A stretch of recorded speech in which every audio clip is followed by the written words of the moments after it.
with Ellie DeHay, Happy Now on kmfm, and Steve Aoki is hanging out on the show. And I read an article about you the other day, and you must be the busiest man in music. You do hundreds of shows a year.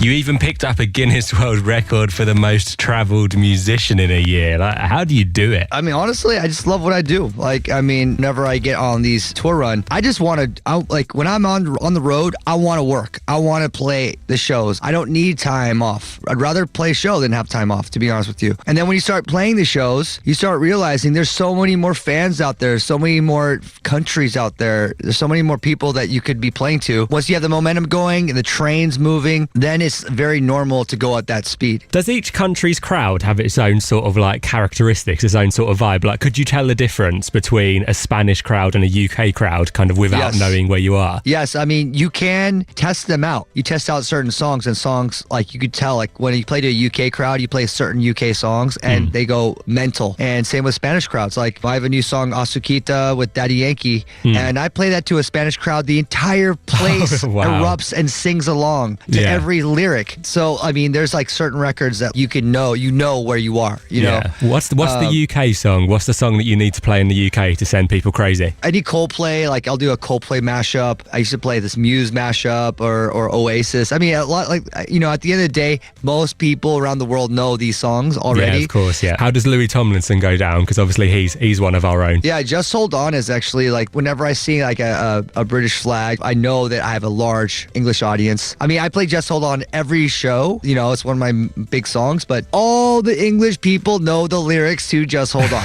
All of them, like all the verses, everything. And I look at the crowd, I'm like, you can just tell, like, oh, they're definitely English. They know every line, every like word. Yeah, so Just Hold On is definitely a big one. And we are proud to do that. And on top of all of that, you're running like massively successful business as well, shooting music videos I saw on your Instagram the other day, recording music. And I think my favourite thing I saw on your Instagram recently, have you just launched your own pizza? Yes, I have.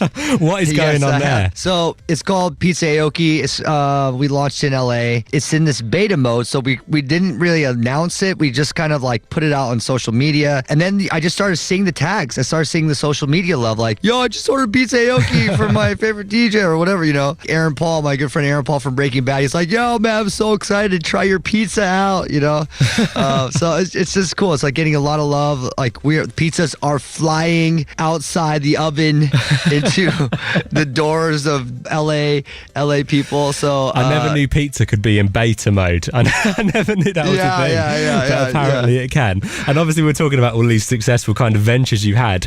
Is there one thing, just to make us feel a bit better about ourselves, if you went into this sort of business, is there one thing that you reckon you'd be awful at? Well, I mean, there's plenty. There's a lot. There's a lot of stuff I'd be awful at. Thing is that, like, it's like one thing to have an idea, but to bring it to execution is a lengthy and very expensive process. So you have to really be sure this is what you want to do. This is where you want to spend your time, where you want to spend your money, where you want to develop a team. You have to really, really love it. You know, this kind of venture for me, it took time and money, and it took a team to build. It took a couple years of planning. KMFM for a Thursday night. Louis Tomlinson, Steve Aoki, Just Hold On.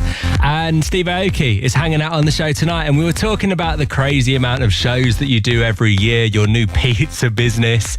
Like, with all of that happening, how do you even find time to record new music? That's why my studio is in my house. I mean, you know, that's why it's very important to have Neon Future Cave right underneath my bedroom. And I built a studio in the dim mock offices of Los Angeles, where I did most of my last album. And the thing is nowadays is that you just bring a laptop with you. The ideas are there. You have to be able to be mobile. You have to be able to work anywhere, and you have to have the work ethic and the drive. At the end of the day, if you love it, you will find time for it. Out of everybody you've ever worked with, who have you kind of clicked the most with? Like, who have you got into the studio and it was just the easiest job ever? I mean, the song I did with Louis, I mean, just talking about Just Hold On, the song I did with Louis, it was like very natural, very organic process. Outside of what I learned about the Directioners and like the fandom of Louis Tomlinson and One Direction, it was just like two guys in the studio making music. There was no like, oh my God, look at all these fans clamoring around for the song. It's like, let's just make a really great song. So we made a couple ideas, and then that one was the one that really hit the fire, and we just developed into what it was. I was going to say, your Twitter must have taken a hit when that song was released. Because I was surprised. I had no idea.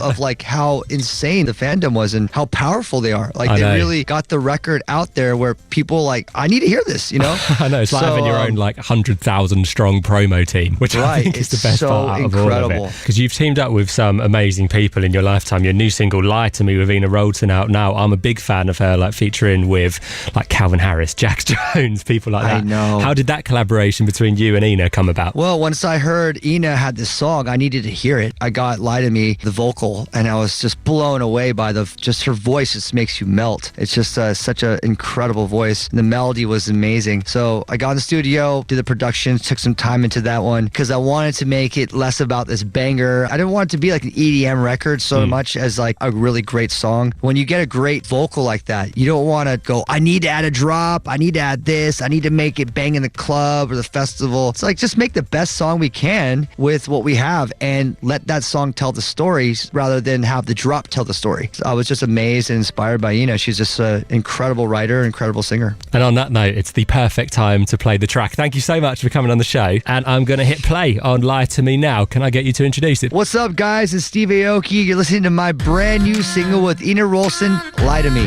KMFM.